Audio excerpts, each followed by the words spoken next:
You ask Tiger to solve.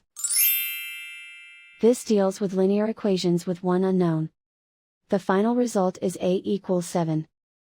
Let's solve it step by step. Group all a terms on the left side of the equation. Add 2a to both sides. Group like terms. Simplify the arithmetic. Group like terms. Simplify the arithmetic. Group all constants on the right side of the equation. Subtract 12 from both sides. Simplify the arithmetic.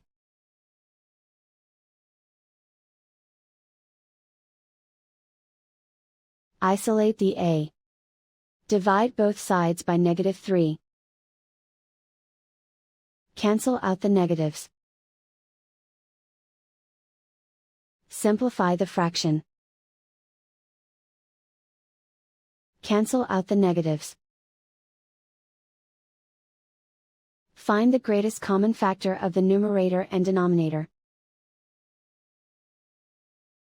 Factor out and cancel the greatest common factor. And so the final result is a equals 7.